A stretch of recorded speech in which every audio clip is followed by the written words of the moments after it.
Good morning, class 11th student. Today we will discuss about speed and velocity. Okay, what is speed? We know that speed is equal to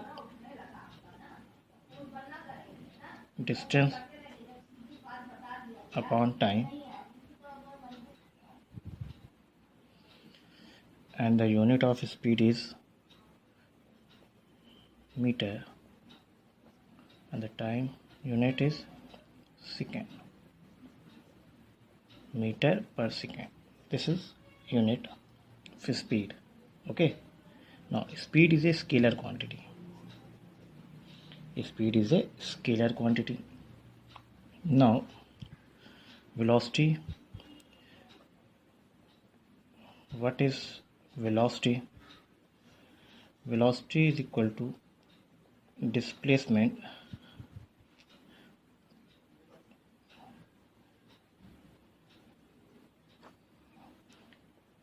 upon time, and the unit of velocity is meter per second. The velocity is a vector quantity. Okay, now there are two type of speed, which is speed. Number one is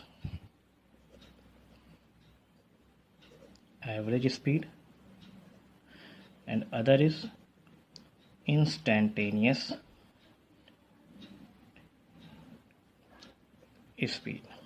Similarly, velocity also two types. One is average velocity and the other is instantaneous velocity. What is the difference between instantaneous speed and average speed? देखिए average speed क्या होती है? Average speed, average का मतलब क्या होता है? Average हम लोग एक लॉन्ग टाइम पीरियड के लिए जब हम स्पीड फाइंड आउट करते हैं, बड़े टाइम पीरियड के लिए, तो हम लोग क्या करते हैं? एवरेज निकालते हैं। और जब हमें किसी इंस्टेंट के लिए, इंस्टेंट टाइम पे, मतलब एक छोटे से टाइम के लिए हमें स्पीड फाइंड आउट करना होता है, तो हम लोग इंस्टेंटेनियस स्पीड निकालते हैं। ठीक है ना? तो छोटे से टाइम पीरियड के लिए हम लोग जब स्मॉल टाइम पीरियड की बात करते हैं और वहाँ पे हमें स्पीड या वेलोसिटी फाइंड आउट करना होता है, तो हम लोग dt, फिजिक्स में स्मॉल dt, अगर dt लिख रहे हैं तो समझ जाइए यहाँ पे एक स्मॉल टाइम इंटरवल की बात हो रही है। और जब हम डेल्टा t लिख रहे हैं तो यहाँ पे टाइम पीरियड, बड़े टाइम पीरियड की बात होती है। ठीक है। सिमिलरली वेलोसिटी में भी वही चीज़ देखना है हमें। जब स्मॉल टाइम पीरियड पे वेलोसिटी निकालेंगे तो हमारी एवरेज वेलोसिटी होगी, सॉरी इंस्टेंटेनियस वेलोसिटी होगी, और जब बड़े टाइम पीरियड के लिए निकालेंगे तो वो हमारा एवरेज वेलोसिटी होगी। ठीक है। dt का मतलब है इंस्टेंटेनियस स्मॉल टाइम इंटरवल और डेल्टा t का मतलब है बड़े टाइम इंटरवल।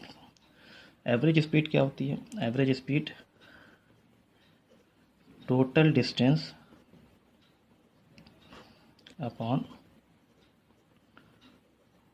Total time. ठीक है। और एवरेज स्पीड, ये ध्यान रखिए, सिमिलरली एवरेज वेलोसिटी अगर आपको निकालना है तो total displacement upon total time. अब आप जानते हैं डिस्टेंस ऑलवेज ग्रेटर देन और इक्वल टू डिस्प्लेसमेंट, तो स्पीड और वेलोसिटी एक हो सकती है, बिल्कुल हो सकती है। मैंने कल भी आपके लेक्चर में बताया था कि एवरेज स्पीड और एवरेज वेलोसिटी इक्वल हो सकती है कब? जब डिस्टेंस और डिस्प्लेसमेंट बराबर हो। तो हम कह सकते हैं एक रिलेशन कि average speed is greater than और equal to average velocity.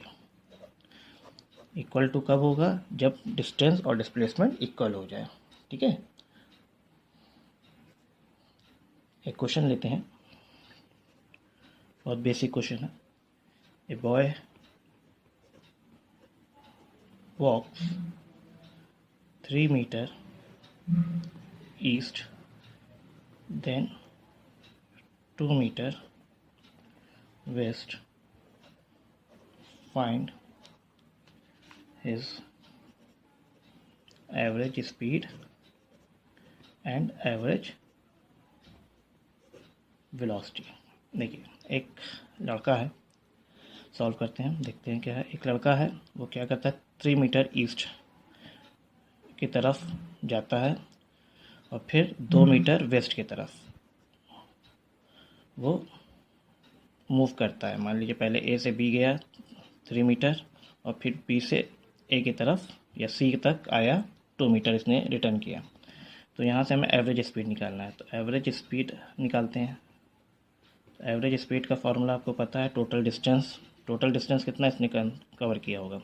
Total distance एक 3 मीटर और फिर ये +2, तो 3 + 2 5 और टाइम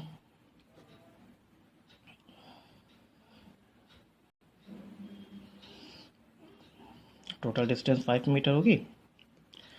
टाइम नहीं दिया है क्वेश्चन में, टाइम तो दिया नहीं गया। मान लेते हैं टाइम अगर 3 मीटर ईस्ट की तरफ इसने 3 सेकेंड लिया और इसको भी 2 मीटर में 2 सेकेंड लगा, तो टोटल टाइम कितना हो जाएगा?